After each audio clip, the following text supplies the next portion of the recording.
Welcome to the Driving Change podcast on the Evergreen Podcast Network, where we live at the intersection of neuroscience and storytelling. If you love great stories and you love understanding the mindset it takes to be a world-class change agent, then join us as our fascinating guests from all walks of life unpack their unique journeys of perseverance and passion, of expertise and experience, and be inspired to use your own story to drive change.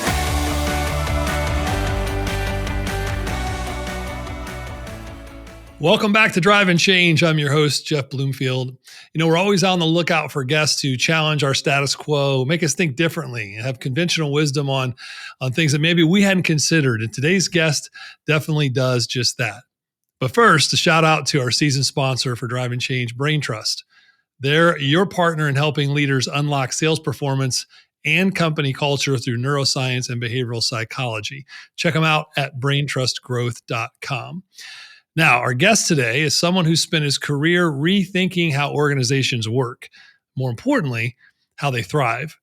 Jack Skeels is the CEO and founder of Agency Agile, a two-time Inc. 500 award-winning entrepreneur, keynote speaker, and author of the book Unmanaged: Master the Magic of Creating Empowered and Happy Organizations. Nobody wants to work there, Jack. What are we talking about? With a background that spans all the way back, he was with Rand Corporation. He did technology startups and more than a decade of transforming agencies and consultancies. Jack's really become a leading voice in how to unlock productivity, culture, and human potential. Here's the key: without over-managing people into frustration and burnout. Now, his latest book, Unmanaged, isn't just theory. It's really a blueprint that's drawn from years in the trenches, helping leaders rethink the very nature of management. We're going to unpack all that today, and whether you're a manager or not, you're going to love this episode. Jack, welcome to Driving Change. Well, Jeff, thank you so much, and it's such a pleasure and honor to be here. So looking forward to our conversation. Well, when I saw your work and your book and everything you've been about, I'm like, I think that this guy's been he's run a parallel track to what we believe around here, and in many ways laid the track for a lot of us who've come after you, who've built organizations around the similar philosophies. So really appreciate the work you've done. And I can't wait for folks today to hear all of your expertise and wisdom that you can unpack for us from all of those years. That's a high bar there. We'll see how I do, but thank you. Yes. We'll make it sound good either way. How's that? Deal. So I want you to let the audience in a little bit on your backstory. Tell us your origin story.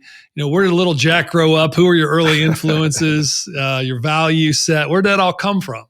It's great. I love that you start with this question too. And I listened to some of the other podcasts you've done, and it's so interesting. So honored to actually be able to do this. I usually bore people to death with this, so that's why it gets to be the topic. Okay, so started out a small Midwestern town, DeKalb, Illinois, Northern Illinois University, home of, and two professor parents, both econ professors. They had met in grad school, getting their PhDs. And so sort of a brainy household, sounds kind of really nice and all that kind of thing. Of course, a completely dysfunctional family, because where else do all great stories start but with the dysfunction and trauma that shapes us and the like. Long story, skipping most of my childhood aside from that, I couldn't wait to get out of that town and frankly away from the chaos of home and the sadness and all that kind of thing. But during those last several years before I left, I was a smart kid because I thought, my thing that I wanted to do as a kid is I wanted to fix my family. Okay? I think that's pretty normal. And in fact, in that situation, is there something I could do to make them better and make us all better and the like? And one idea I had was if I could become the smartest guy in the whole world and win a Nobel Prize, then everyone would just be happy, right? And so part of that is I set out to learn every single thing I could as a kid. I mean, I read constantly. I was the most boring kid in the world in a lot of ways.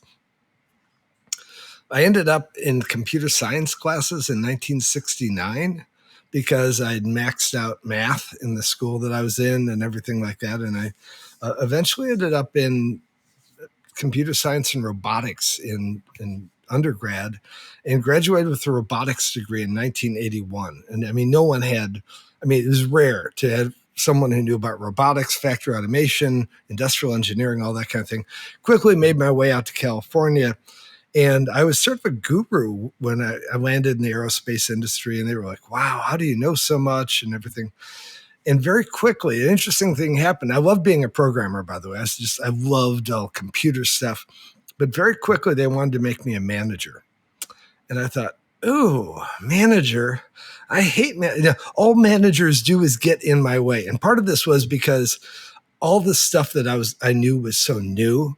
All the managers at the company who'd been there for 10, 20, 30 years, they didn't know any of it. Okay. It was all, and so all a manager was someone who got in my way. Right.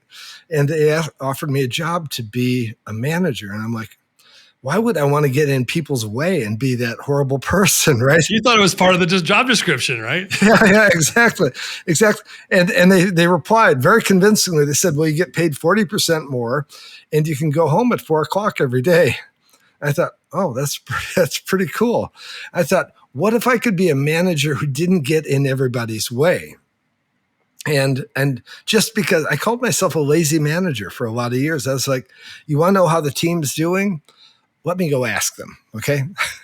I didn't want to be the in the face manager just because I never liked that at all. And I didn't have any big philosophy on this or anything like that. Right. But that started my mindset in a way. And I ended up, I built a consultancy with some other people. And it turns out that's without even knowing what I was doing, we were empowering our teams and all that kind of thing. It was really more like, I don't know. Go figure it out, that kind of thing. It's just that handing the responsibility to them because I didn't want to be responsible for anything. It's very strange in that way. And I don't even know that I understand all of that time back then because I was so unaware. But we built a 90-person consultancy, Inc. 500 awards and everything. And I ended up selling at one point just because I was burned out on it a little bit, a lot of travel and all that stuff in the consulting business. I thought, I want to go get my MBA and understand how in the heck did we build this big company? Okay? I don't even understand what happened. And I did that, went to USC, got my MBA, was living in Los Angeles. And I got an internship at Rand Corporation, who big think tank. Now, here's a great irony, by the way, is that my parents were economics professors, and I swore I will never be around economists ever again. I want to be in the real world. And I took an internship at Rand, which was probably the penultimate place for an economist to go in the world. Like if you've been, my dad told me when I got there, he goes, if you're an economist and you're at Rand, you're marked. For that will follow you forever. Everyone will call you a former Rand economist kind of thing, right? And it was a great time. I spent almost 4 years there, but they asked me to study how knowledge work organizations operate, and I did that. And it was great. It was a great experience. But I went out into the real world again, and eventually I got in a situation at a company called Sapient, which people would know as Publicis Sapient. I was running their Los Angeles office. It's a crazy business. It's this marketing consultancy agency business. And I thought, wow, this is all the stuff I read about in the research, and nobody understands how this stuff works. It's crazy. And I started playing around with ideas and what to do. And I didn't really get very far before the global economic downturn came and crashed on my head. I got laid off, and here's my pivotal moment. This my absolutely pivotal moment in my career. And it's funny what these things look like, I think, because I have a couple others, but this one is so amazing. I'm getting laid off. I'm with my boss and my boss's boss. And my boss says this throwaway comment. Yeah, but you were never that good of a manager anyway. I thought, what? Those are fighting words. Never that good of a manager. I ranked number 7 in the country in my role. And, just sort of like, I'm thinking, this is so insulting. I'm going to prove them wrong. I was laid off, got a nice package, all that kind of thing. I started writing a book. And the book was tentatively titled, I won't use profanity on your call just because I don't know, but How to Run Your Frickin' Agency. Okay, that was my working title, How to Run Your Frickin' Agency.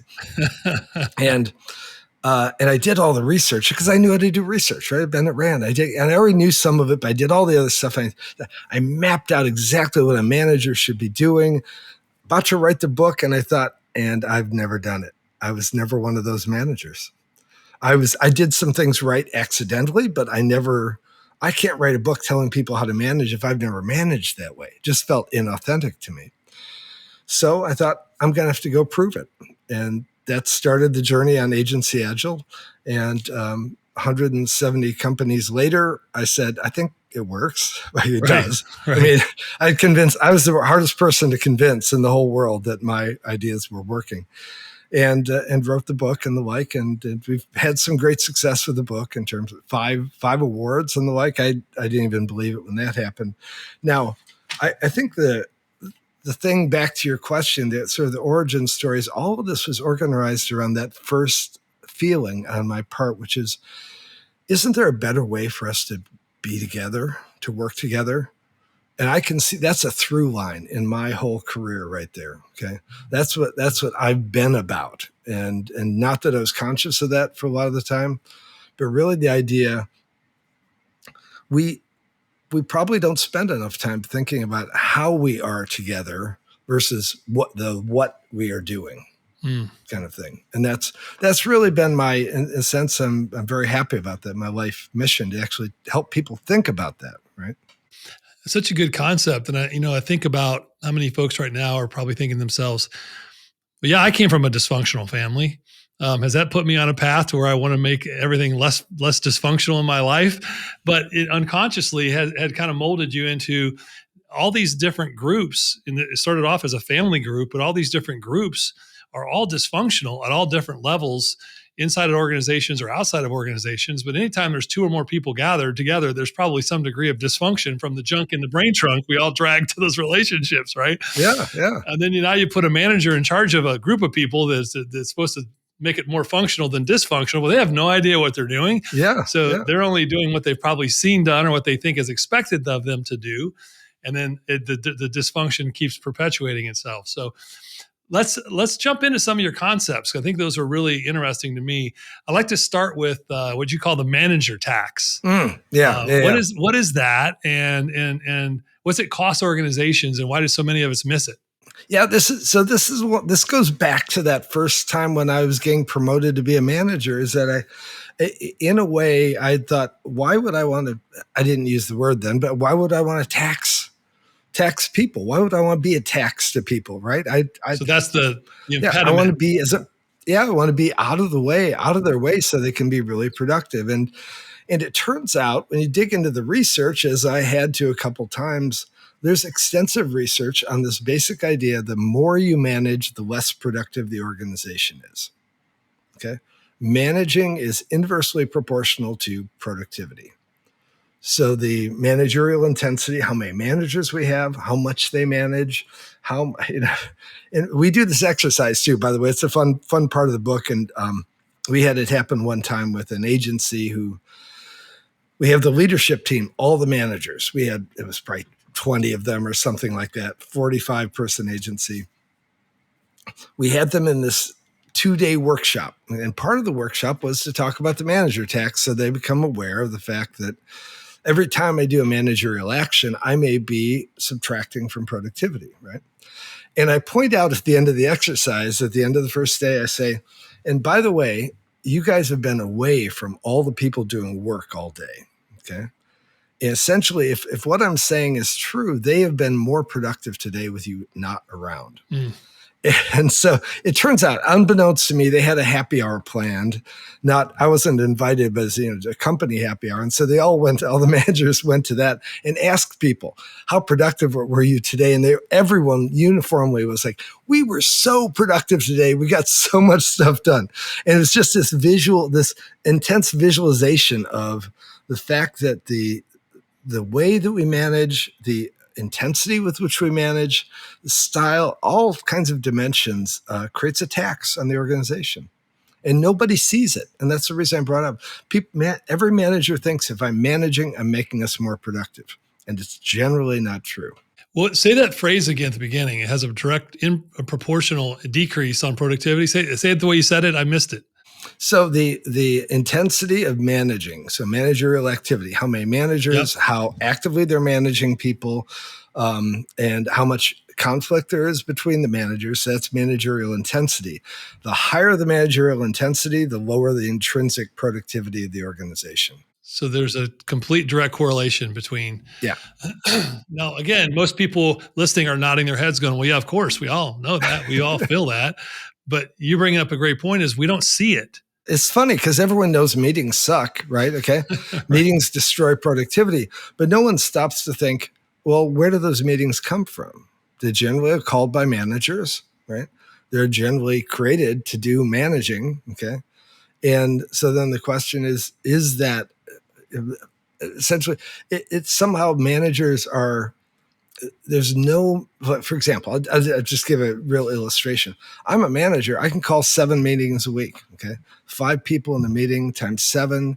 That's 35 productive hours a week that I take out of the organization by having this meeting. Okay.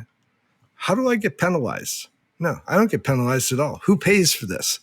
The workers pay for it because they still have to get the work done. And when they aren't getting the work done, then what happens? We go, we got to manage them harder. Okay.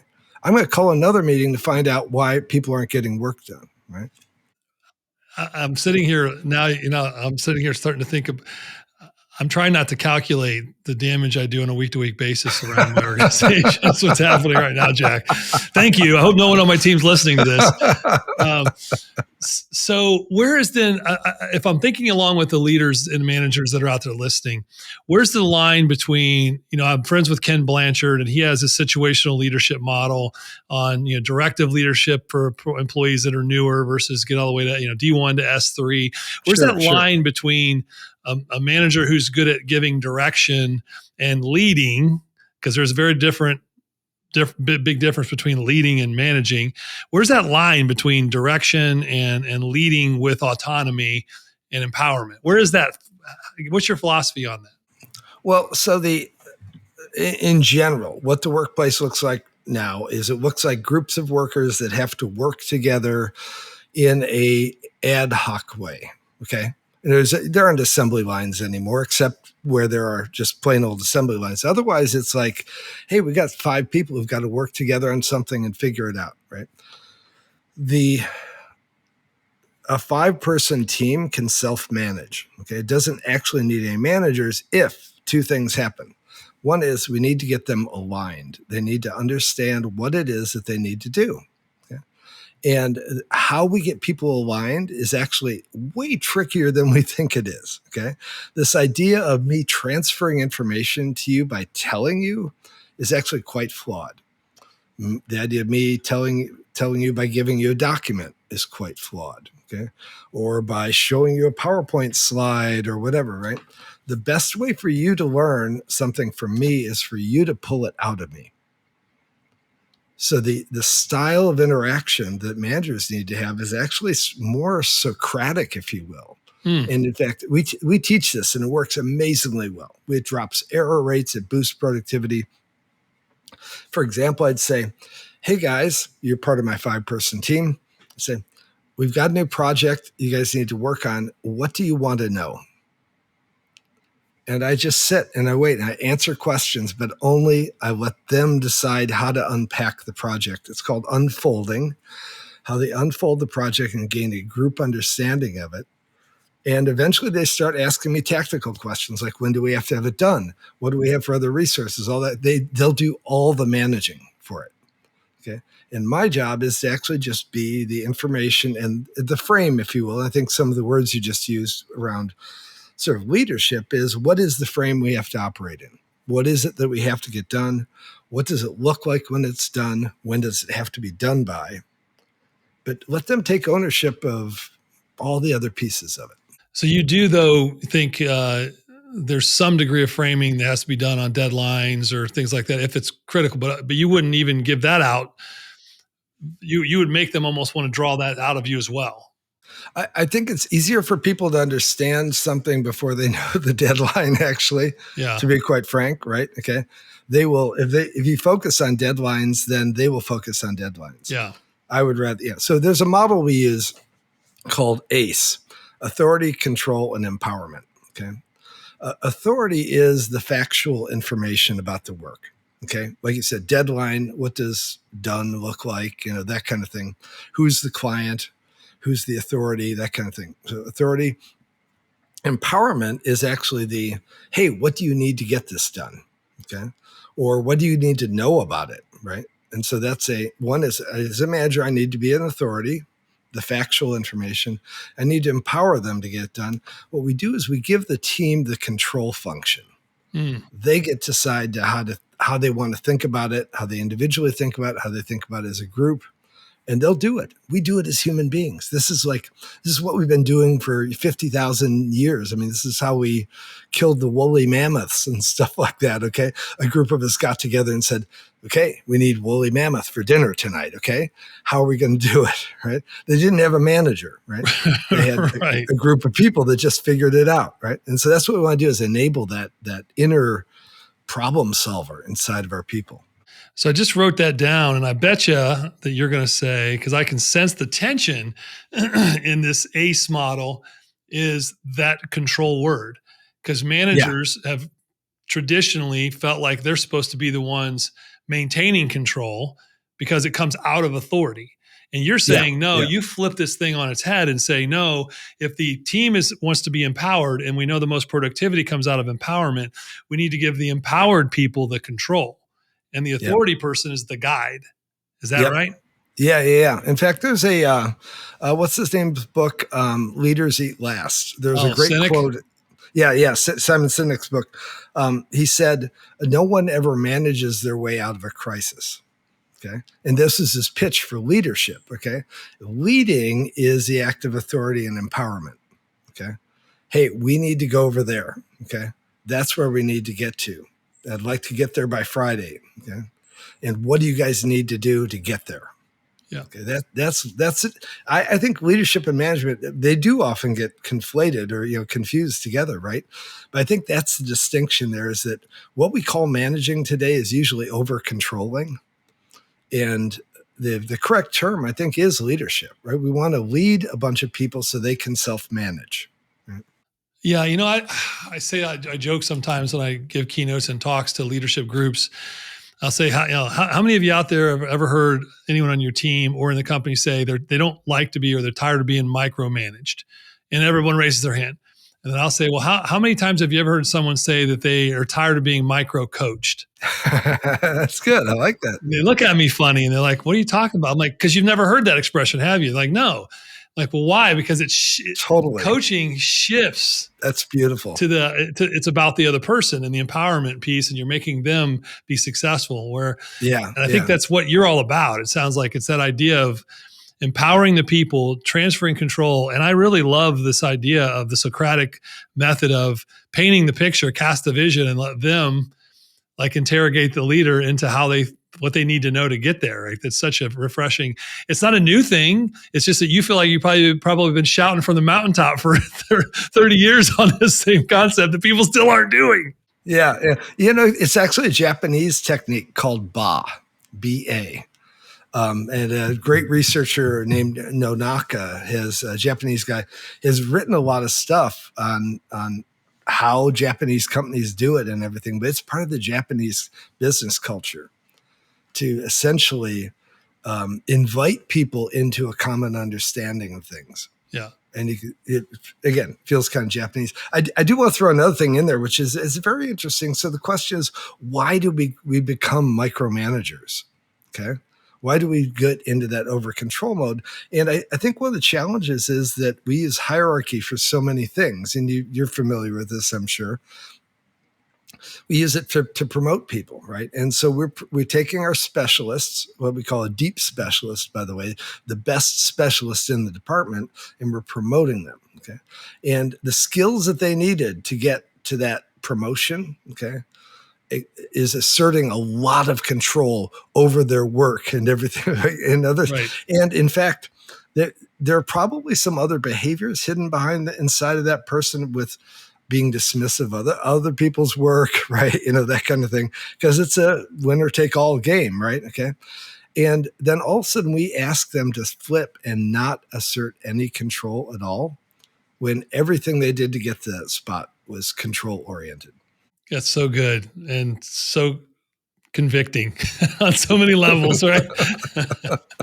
And people, that question we get asked a lot because we do a lot of sales training with neuroselling. We get asked this a lot. Hey, why are my top salespeople always my worst managers? Not always, but many times my top sellers are not my best managers. Why? You just answer the question.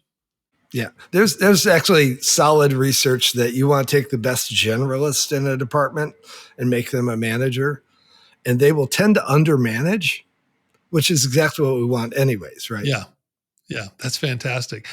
Yeah, there's also I never heard of ba on Japanese, but I know I've heard of nimawashi, which is a word in Japanese in the business culture that goes along with ba, which is consensus building, Right, which right. is basically another way that they do Socratic methods of having everybody feel like they have a voice Yeah, in decisions. Now, to Americans, when I joke around with some of my Japanese leader friends over there, they feel like everybody's a cowboy over here, and we all just shoot from the hip, and we make like decisions like ready, shoot, fire, aim, or whatever. And then they're very consensus building, and so it seems like it takes forever for them to make decisions, but yet they tend to arrive at a much more productive answer. Whereas we have to do 3 iterations to get there because we were so haphazard with the way we control the outcome sometimes.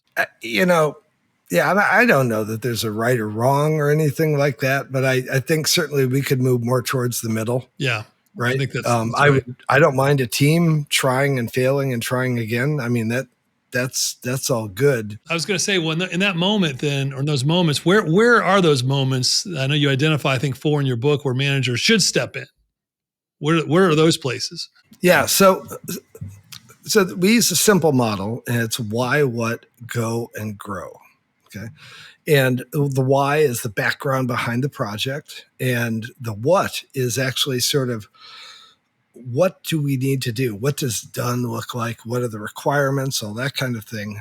And then we've got go is when the team actually goes and does it. And the interesting thing about go is that if you've done why and what really well, and we've proven this empirically, the amount of managing required. Okay. For example, for a 20-person team working on a couple projects, if you do the why and what correctly, the managerial load is about 15 hours a week. One manager, 15 hours, 20 people. Okay. How's that for span of control, right? Yeah. It's amazing. Okay. But that's what a self-empowered team looks like. And that's what you want. And then the last role is the E in the empowerment, which is grow. We want to be able to help people grow in how they do what they do. So the manager, I get them set up with why and what, let them do the go. I'm there if they need me. And then I also am constantly focused on how do I grow this team? How do I make them better at what they do? How do I give them, like you said, coaching? How do I give them opportunity? There's all kinds of problems, by the way, as you know, with giving people the right opportunities to enable them to grow and that kind of thing. So when we look at the neuroscience and the behavioral psychology of why people don't function at a high performing level on a regular basis, you can almost always trace it back to fear, and fear adds to stress, and stress is what really handicaps us and cripples us day to day because we operate out of that unconscious part of our brain from a self-preservation standpoint all the time. Do you find that is the primary driver when you historically have gone into organizations to try to transform the culture, is getting managers to see first that when they operate out of a spirit or a place of intensity and control, it's really fear.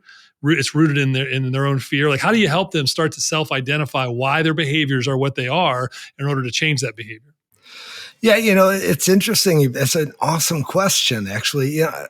What we do is, so we chose a different path, okay?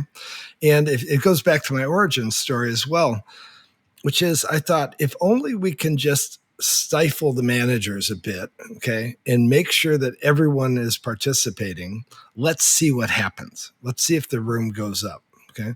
And it does, okay? And it does it. And largely, and I love the work you do, by the way. I think it's fantastic stuff because you're actually addressing something more directly than I do. Okay. What I do is I say, I'll show you what it looks like. And then you need to learn how to be a manager for what this looks like. Okay. And in a way, some managers don't make it, by the way. Some managers go, this is not my idea of managing. I'm leaving, right? Right. So we don't directly address managers, but what we do is we de-emphasize. We teach managers how to stay out of the way of the team. Okay, literally by things like you're going to do that boss session, the why session, right? You can't say anything unless the team asks you a question. That's a massive change, telling a manager to shut up, right? And only speak when spoken to, kind of thing. So these are, again, this is brute force stuff that we do. But when people see the results, they're like, okay, maybe I should learn how to be that way. I don't know the answer to your question. I don't know what was driving them. Certainly there's all kinds, I think you're absolutely right. All kinds of, just that whole, like a project manager. I always say project managers walk around like they have laser beams, the laser gun sight beams pointed at their head from a bunch of different directions. If I need to be in charge of everything and control of everything, I need to be telling everyone what to do. But that's an organizational thing. It isn't that you're born to be that way. It is that the organization puts so much pressure on managers to fix a problem that is a problem that's a different problem, which is people aren't being utilized to their full potential. This is it's such a refreshing twist on management. And so it's almost like that whole the medicine that you're trying to prescribe for managers today is really the disease. So many management training programs and different frameworks it's almost like we're training managers in a lot of ways to be more controlling, to take more responsibility for the outcome, to be more strategic in nature. Like we use all these euphemisms and buzzwords, which a manager probably interprets as, well, I have to be more in charge. Yeah, and absolutely. You're saying that's the complete opposite to be effective as a leader today, especially in the new. This was where my question was going with this: is have you found at all or seen that the generational impact? I'm sure it doesn't change this model at all. In my estimation, it might actually only prove it even more effective with millennials and Gen Zs. Yeah, one is, I mean, and typically we've got huge stratification and working with agencies as much as we did. You have 23-year-olds, right? And they're only 33 now, and from when I worked with them, right? So they're and a lot of the more senior people are 20-year age gap kind of thing, right? Yeah. Okay, there's a lot of up and out in the industry and that kind of thing. So yeah, it works very well for younger generations. But we've seen it. We saw he was probably 50 years old, 55-year-old guy. He'd been a copywriter his whole career, and he did a good job, but he'd never gotten to be a manager. And he went through our process, and he said one day, hey, would you guys mind if I do some graphics work as well? And he turned out to be pretty darn good at it, right? And the only reason they found out is because he felt braver about speaking. Okay, about taking control and saying, hey, can I be part of that too? A direct result of how we taught them they should all have a voice, right? And so I think there's a lot of potential for it. I do see, though, also mid 35. I just talked to a couple of them today in London this morning. A 35, 40-year-old project manager types who, it's like, geez, generationally, they should know better. But this is why I totally believe that it's the organization itself that creates a model for behavior. Right? Yeah. That it's those forces shape the personality and the style of the manager, not the endemic, culture of the generational culture or anything like that. Well, and you can tell it too. I know you've seen this a lot. Emotional contagion is a real thing. And it starts usually at the top, and whatever emotion those senior leaders push into the organization will be what perpetuates throughout the culture. And so if you push stress and fear into that organization, it's just going to perpetuate itself all the way down to the individual contributor, right? Yeah. No, it starts from the top. Look, for example, we only work with organizations. I learned the hard way on this one. Very painful experiences. I only work starting at the CEO. I mean, I can come in anywhere you want, but we won't do a transformation engagement unless the CEO is conceptually aligned with where we're coming from. Okay, with the idea of because I mean, just for that reason, you can't beat the power of that top down ethos, if you will, right? Right. Yeah, makes perfect sense. So then, one of my last topics I want to touch on with you that I think is, it's near and dear to my heart. It's communication. And now we say all the time, I say this a lot from stages, the number one most accurate determining success factor of any individual or organization is communication. Mm-hmm. And I say full stop. I've done all the research. I've looked at it a million ways, 8 ways till Sunday. And you can have everything perfect in an organization, but if communication is broken, it will inevitably fall apart. So where do you see communication and how a really well-designed communicative organization will always outperform the right strategy or a better strategy and even better tools?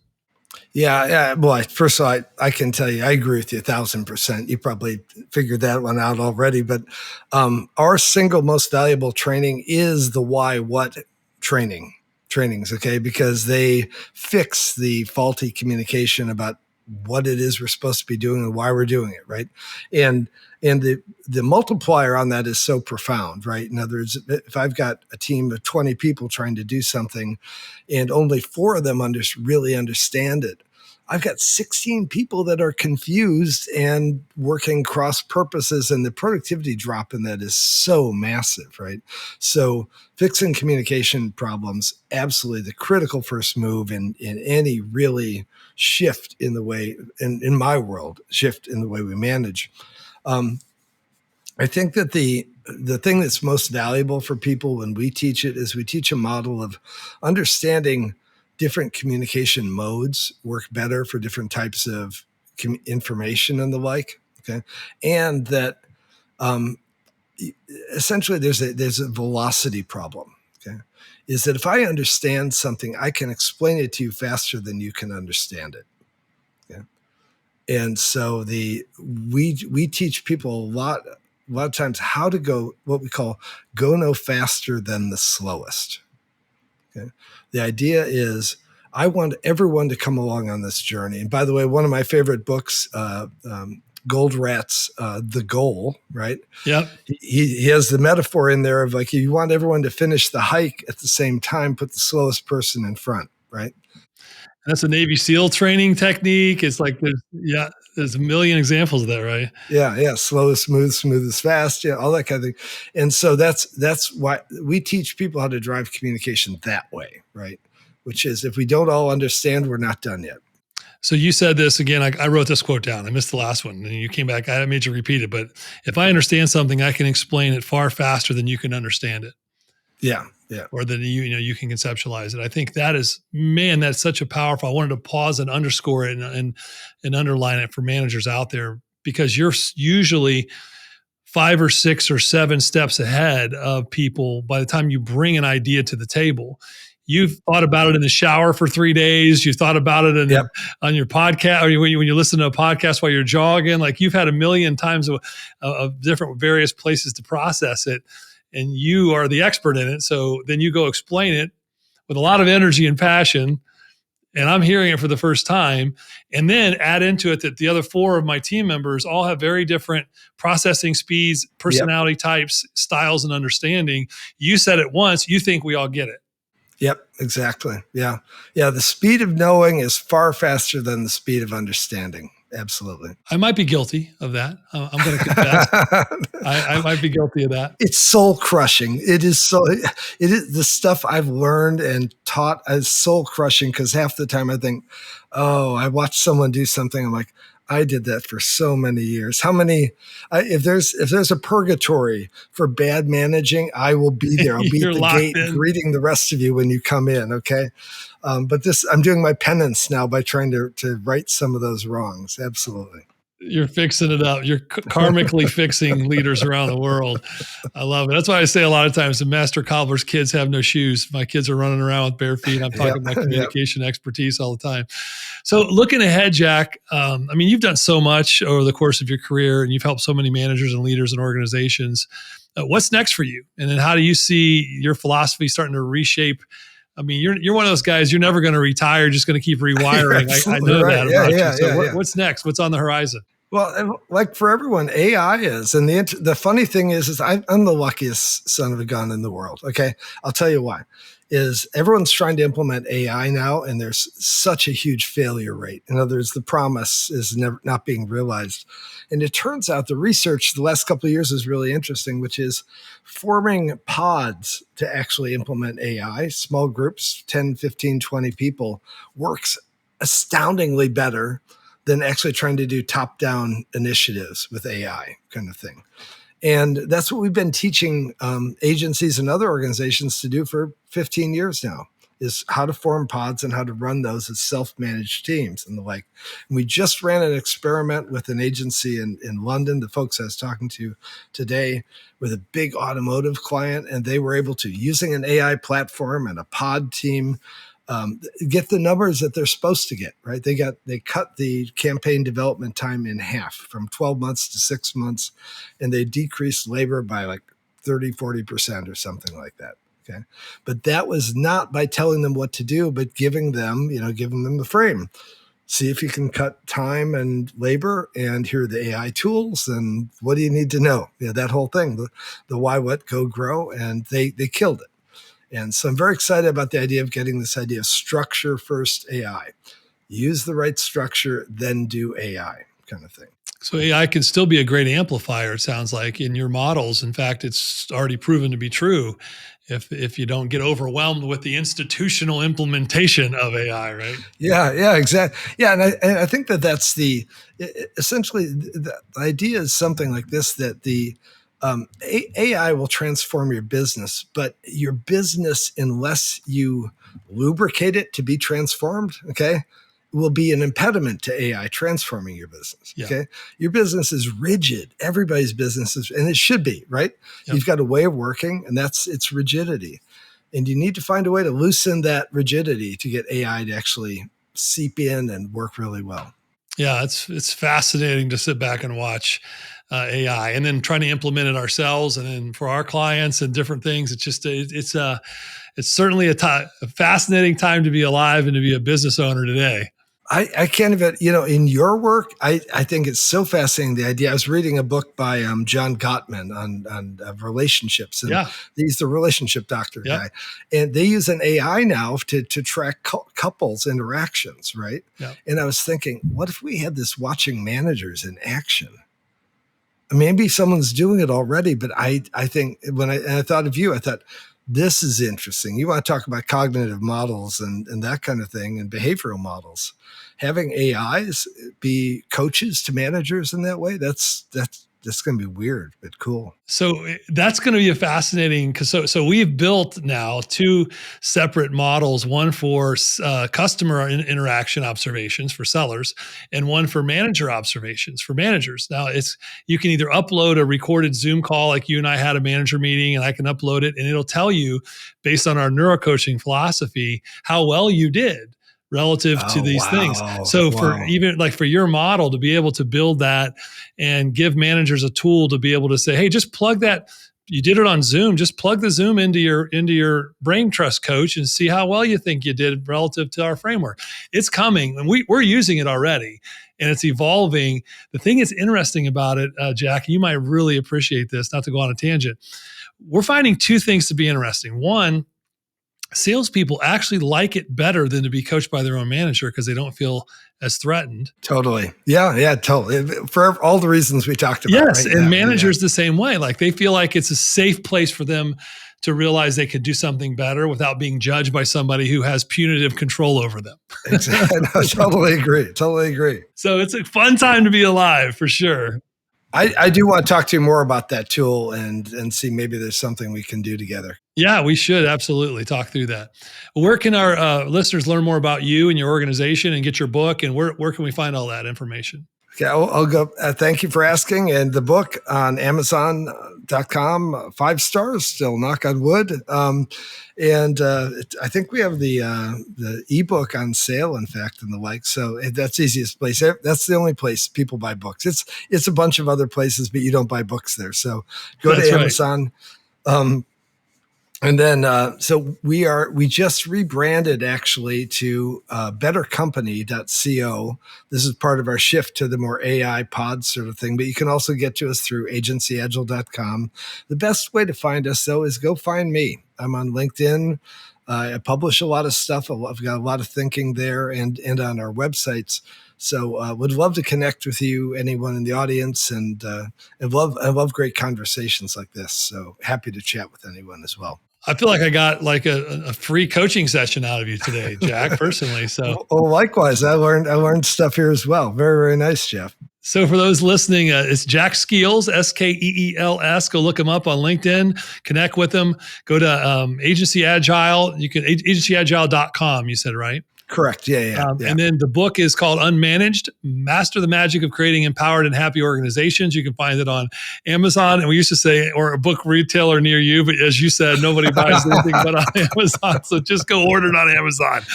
Well, Jack, let's stay in touch, not only on AI and all the fun stuff there, but just to continue to bring your wisdom to the audience that we have is just amazing. So thank you. Well, thanks, Jeff. Wonderful interview, by the way. Great job. And thank you. Real pleasure. So we'll have you back on soon. Sounds good. Take care, man.